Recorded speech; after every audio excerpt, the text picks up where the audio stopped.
Amajjidik dami tokko bara 2023 guyyaan sanbataa oduu dursuun sochii oduu isinitti himamu. Hooggantoota adda bilisummaa Oromoo dabalatee hidhamtoonni siyaasaa manneen hidhaatti ugguraman akka hiikaman kutaaleen hawaasaa garaagaraa gaafataa jiru. Aanaalee godina Booranaa hedduu keessatti hongeen akka malee hammaachuun lubbuu namootaa dabarsaa jira. Dulli tibbana mootummaan waraana bilisummaa Oromoo irratti banee fashalaa'uu qondaalli waraanaa tokko hime. Godina Shawaa Kibba Lixaa magaalaa Walisootti kan argamu abbaan qabeenyaa hoteela Liiban obbo Shugguxee Dheeressaa hidhamuun dhagahame. Biiroon geejjibaa magaalaa Finfinnee gatii geejjibaa magaalaa dabaluu beeksise. Dhalattoonni Oromoo dhiibbaa siyaasaa fi dinagdeetiin biyyaa baqatanii Somaaliyaa jiran rakkoo hamaa keessa jiraachuun ibsame. Lammiileen Itoophiyaa biyya Liibiyaa keessa jiraatan waajjira UNHCR garas jiru fuulduratti hiriira bahanii jiru. Kun himatooti oduutii guutuun oduu har'aachaan dhiyaata.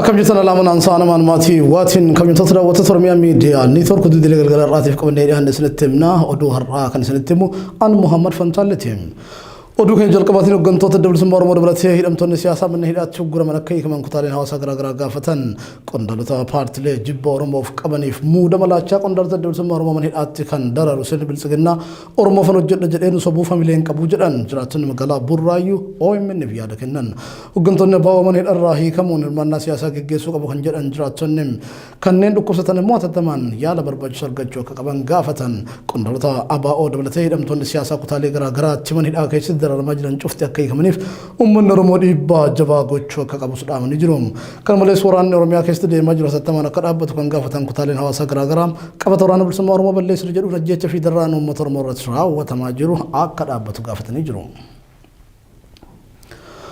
أنا لقد نبورنا دوكست هونغن كمالي هماتشون لبون نموت هذا برساجر جرمهم هونغن قد نبورنا تمرتوري في نمرتي بين سن بصنا وصنا في اللبون أقدر بنتاي ساجر جتشون كوميونيكيشن قد نبورنا بولشين سقد نبورنا وبوجار صبروا بيفتشون قباسم جرام قد نجاكيست دائما في هادولين هدون هارو الفاتا كيس جراتشو من دولي فترة قباس البرتاني مامور دچين فرالوني في نماتي مددو دافي سفون بورني بيلا ألفاتا بسات إلميتي جرا roobni dhabamuu isaatiin hongeen ulfaatu waggoota lamaan dabraniif godinicha keessatti badii guddoo dhaqqabsiiseeti jira. Hawaasni horsiisee bulaa bishaan qoonqoo ittiin jiifatuu fi midhaan funyaanitti funfatullee dhabee du'a eeggachuudhaaf dirqamee jiraachuu maddeen Oromiyaa miidiyaa neetworkitti himaniiti jiru. Dheerachuun bonaa waggoota lamaan dabraniif godinichatti mudatee waliin wal qabatee loon hedduun dhumuu fi hawaasni harki caalu beelaaf saaxilamee jiraachuu ragaaleen adda addaa dhaabbilee gargaarsaa fi biiroolee mootummaa irraa ba'anii turan ni agarsiisu. Beelli godinicha keessatti mul'atee lubbuu namootaa dabarsuurra dhaqqabuusaa OMN'tti kan himan jiraattonni irra caalmaatti daa'immanii fi dubartoonni rakkinichaaf saaxilamoo ta'uu himaniiti jiru. Bifuma wal fakkaatuun kominikeeshiniin godina Booranaa odeeffannoo har'a ganama bulchaa godinichaa obbo Jaarsoo Boruu wabeeffachuun maxxanseen godinicha keessatti beelli mul'atee sadarkaa yaaddessaa dhaqqabee jira jee. Miidhaan sababa hongeetiin uummata irra dhaqqabaa jiru yeroo ammaa daran hammaachaa jira kan jaan bulchaan godinichaa loon guutuun waan dhumataniif amma lubbuun jiraachuu namaatiif sodaa guddaa keessa gallee jirraa jaani. Sadarkaa naannoo fi federaalaatti xiyyeeffannoon uummata godina Booranaatiif kennamuu akka qabu kan gaafatan bulchaan godinichaa uummanni Oromoos kallattii isaaf danda'ameen akka birmannaa taasisuuf gaafatani. Bifuma wal fakkaatuun ministeer deetaan geejjibaa fi loojistiikii obbo Dheengee Boruus namoota sababa hongeetiin miidhaa ulfaataaf saaxilame magaalaa Dubuliqee fi aanaa Haroo ganda Harqalloo qubatanii jiran daawwachuun mootummaan xiyyeeffannoo addaa gara godinichaatti gochuu akka qabu gaafachuu isaanii kominikeeshiniin godinichaa fuula miidiyaa hawaasaa gubbaatti ibseeti jira. Dullim tibbana mootummaadhaan waraana bilisummaa Oromoo irratti baname fashiluu qondaallee waraanaa tokko himan ajajaa dhibbaa gamtaa magarsaa miseensota waraana isaa jala jira waliin wobootti makamuu ibseem bakkeewwan woboon keessa socho'utti ajjeechaa saamichaa fi dararaan akka uummata nagaa irratti raawwatamuuf ajajni walirraa gadi buusaa mormine qaama nu dhaga'u waan dhabneef gara waraana bilisummaa Oromootti makamuuf murteessine jedha ajajaan kun Siraaj Sabaaf. Maqaan kiyyaa itti aanaa ajajaa dhibbaa gamtaa magarsaan jedhama kan inni dhaladhe godina Shawaa Lixaa aanaa Calliyaatti. Haa ta'u malee waraana kana erga seenee bara 2014 jechuudha. Muddee 22 bara 2022 irraa eegalee gurmuu raayyaa ittisa biyyaa dursuun gara Shawaa Lixaatti akka bobbaafame kan dubbatu ajajaa dhibbaa gamtaa magarsaa miseensota waraana isaa waliin mooraa mootummaa keessaa ba'uun waraana bilisummaa Oromootti harka kennachuu isaa Oromiyaa Miidiyaa Neetworkitti hime. Dhibbaalaa gamtaa magarsaa waggaa tokko dura sadarkaa itti aanaa ajajaa dhibbaatiin kutaa waraanaa Jaaffaa keessatti lola kaabaatti hirmaachaa turuu isaa ibse. Ergasiis ajajaa dhibbaa moggaafamu waraana bilisummaa Oromoo akka loluuf gara godina Shawaa Lixaa kaampii Saanqalleetti akka ergame ibsa. Turtii ji'ootaaf naannoo Amboo ture keessatti gidiraa maqaa waraana bilisummaa Oromootiin uummanni dhandhamu argaa akka tureefi waan arguttullee hedduu gaddaa turuu isaa kan dubbatu dhibbaalaan gamtaa magarsaa uummanni nagaa dararamuu hin qabu jechuun yeroo adda addaatti yaada kaasaa tureefillee dhiibbaaf saaxilamaa akka ture ibsa. Jalqaba akka mooraa waraanaa mootummaa seeneen humna badii yookaan immoo humna mootummaa yookaan immoo mootummaa dadhabsiisuudhaaf qabeenya uummataa saamuu yookaan barbadeessu yaalu jechuudhaan maqaa waraana bilisummaa Oromoo xureessuu yookaan immoo maqaa itti maxxansuu yaalii godheen akkasumas wanta ifaa fi kallattii jiru ifaaf ifatti wanti Oromoon keessoo isaatti waan beekuuf jalqabarraa maqaa badii kanarraa kan kaase maqaa balleessuudhaaf jecha ijoollee Oromoo kun badii balleessaa jiru akkasidha jedhee soba dhugaarraa kan fagoo taate dogoggorsa gochaa kan turedha jechuudha. Rakkoo gurguddaatu jira waraana sana keessa, waraana mootummaa keessa rakkoon gurguddaa kan jirus ilmi Oromoo erga mooraa waraanaa seeneetii fedha isaa osoo hin taane akka nama horii dallaatti ijaareetti sukuu fi sodaachisa garaa garaatiin ilmi Oromoo achitti illee dararamaa jira jechuudha. Tibbana miseensota waraanaa isa jala jiran waliin gara aanaa Gindabaratitti ajaja fudhatee imaluu isaa kan dubbatu ajajaan dhibbaa gamtaa magarsaa carraa kanatti fayyadamee gara uummata kiyyaa goruu akka hin qabu ofitti himee jedha. Miseensota raayyaa ittisa biyyaa isa jala jiran dabalatee ofii isaas meeshaa waraanaa waliin waraana bilisummaa Oromootti akka makaman ibsa. Ajajaan dhibbaa raayyaa ittisa biyyaa gamtaa magarsaa akka jedhutti ajajoonni dararaa fi buqqaatiin ajjechaa fi saamicha uummata nagaa irratti akka raawwatamuuf ajajni mootummaarraa darba jedha.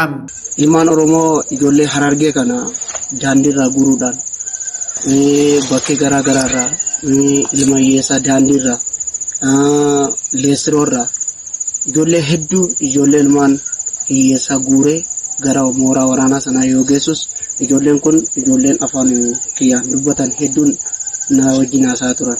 Haa ta'u malee maal goona nuti gara kamitti banna jedhanii yaada gurguddaa kaasaniillee dubbachaa turan. Sodaa of keessaa qabanis yoo nam badaa yookaan immoo yaada tokko kaasee argame lubbuu isaatiif sodaachisaa waan ta'eedhaaf garatti dubbatee ibsatullee hin danda'u jechuudha. Yoo kanaan dura ijoolleen lamaan tokko ijoollee ilmaan Oromootii tokko gara Booranaa kana tokko gara Waddallee gara Iluu Abbaaboor ijoolleen kun lamaan lakki nuti waraana kana hin feenu duras dirqiidhaan waan dhumneedhaaf keessa hin jiraannu jechuudhaan gaafa isaan imalanii karaatti qabuudhaan waraana fuulduratti ilmaan Oromoo kan ajjeesanii jechuudha. Sodaa kanaaf waraanni kun sochii gochuu hin dandeenye ilmi Oromoo sodaachaa sodaa gurguddaa keessallee jiraata jechuudha. Rakkoo uummata isaa ilaalaa haala kanaan itti fufuun akka isatti ulfaate kan ibsu gamtaan yeroo ammaa kanatti miseensa waraana bilisummaa Oromoo ta'uuf harka kennatee jiraachuu isaatti gammadaa ta'uu himeetii jira. Lola guddaa Oromiyaa keessatti waraana bilisummaa Oromoo humnoota mootummaa gidduutti adeemsifamaa jiruun miseensonni raayyaa ittisa biyyaa bakka garaa garaatti harka kennachaa jiraachuullee kan himu ajajachem hedduun immoo bittinnaa'anii gara magaalaatti deemuu isaanii hime.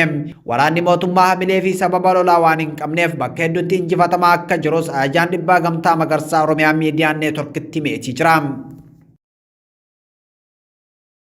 Gudashaa kibbalixaa magaalaa Walisotti kan argamu abbaan qabeenyaa hoteela Liibaan obbo Shuggutee Dheeressaa jedhamuun dhagameem jiraattonni OMN'f yaada kennan obbo Shuggutee Dheeressaa torban darbe halkan walakkaa mana isaaniitiin qabamanii akka hidhaman himanii jiru. Obbo Shuggutee waraana bilisummaa Oromoo waliin hidhata qabdan jechuun akka hidhan jiraattonni eeranii namni kun garuu hojii daldalaan ala hidhata wayiituu hidhata siyaasaa wayiituu kan qabu miti jedhan abbaan qabeenyaa kun buufata poolisii magaalaa Walisotti hidhamanii akka jiran eeranii gaafatamaan nageenya magaalichaa Ifaa Angaasaa jedhamanii fi hojjetaan bulchiinsa magaalaa tokkummaa Likkisaa jedhamanii hidhamuu jiraattonni nutti himanii jiru.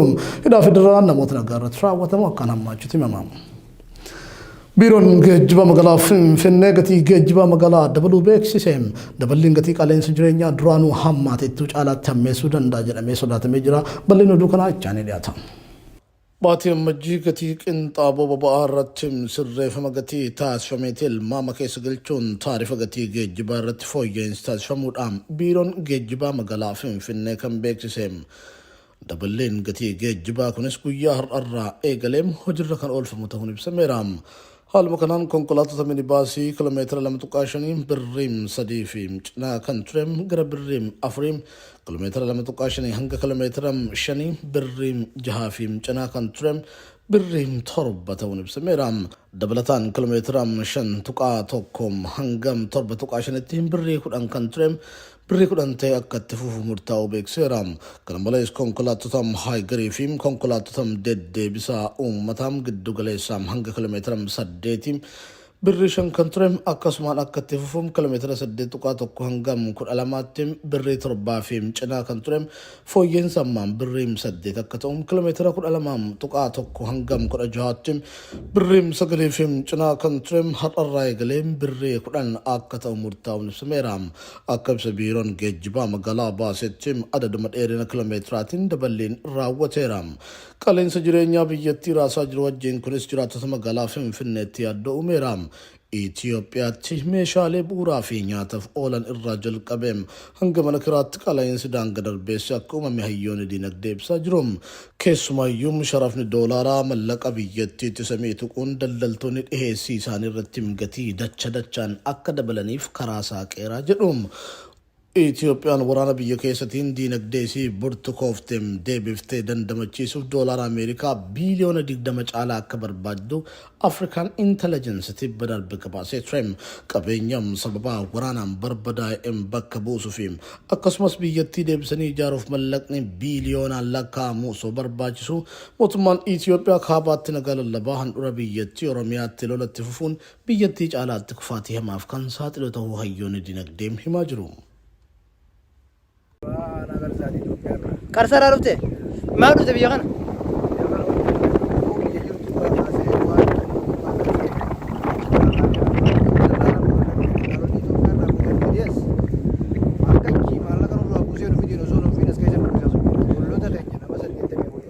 Saddeettamii afur.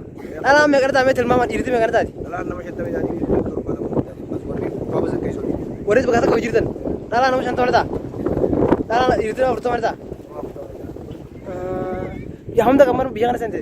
Meeqa dhufte baatii lama sadaqaadha jettee yaali ijoollee. Baatii lama guutumaan nyaatee dhuguu jirtan.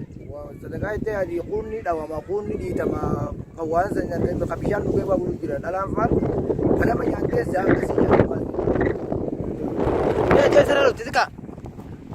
Mee saraa dhufte yoo.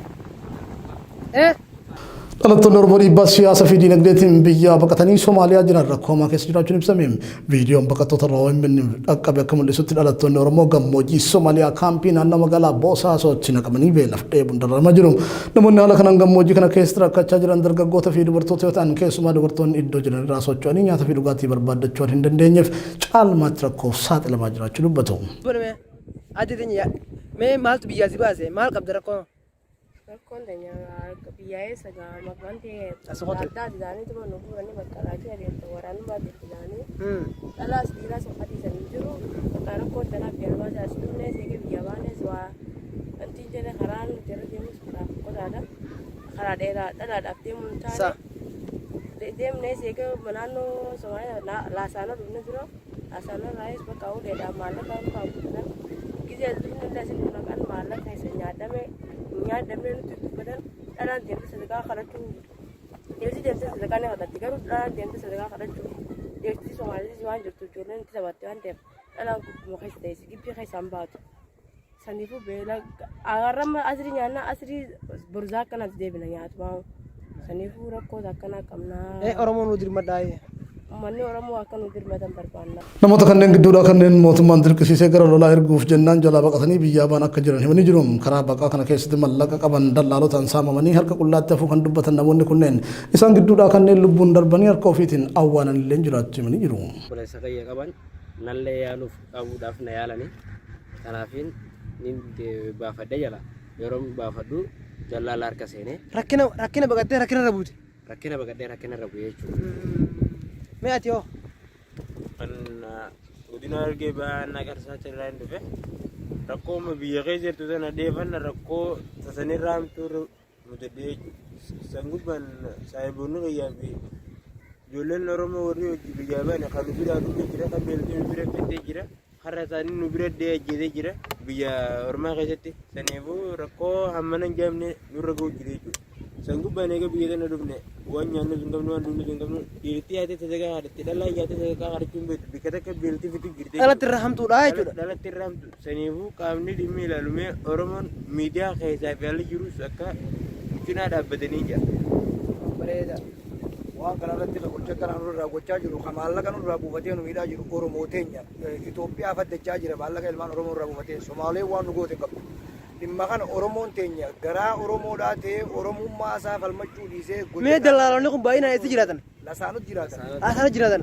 Dallaalonni gurguddaan Oromoo miidhaa jiru kan Oromoo gotu jiru kan awwaala mana duwwaa qabu qabri Oromoodhaa kan mana duwwaa qabu. Ijoollee meeqa namachi xiqqeessan Oromoo.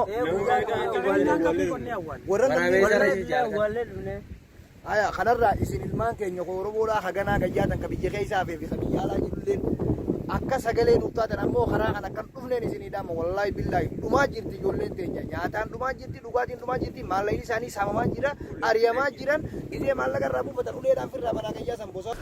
Gabaasniin kan na'imaa Umar Treem lammiileen Itoophiyaa biyya Liibiyaa keessa jiraatan waajjira UNHCR garas jiru duratti hiriira bahan sarbamiinsa mirga namoomaa hammaataaf saaxilamaa jirra waan ta'eef mirgi baqattummaa keenya nuufaa eegamu jechuun iyyatan lammiileen Itoophiyaa hedduun isaanii biyya Liibiyaa magaalaa Tripoolii dabalatee magaalota biroo keessatti baay'inaan hidhamanii jiraachuu fi manneen hidhaa keessa jiran maratti haala qabiinsa badaan dararamaa jiraachuu gabaasaa turre. Kanneen osoo hin hidhamin biyyattiin keessa jiraachaa jiranii fi kanneen akka carraa mana hidharraa bahanillee bobbaa fi gala hanqachuu dubbatu. Lammiileen kunneen rakkoo nurra gahaa jiruuf dhaabbanni mirga baqattootaaf falmu UNHCR illee furmaata nuuf laataa jiru jechuun himataa turan.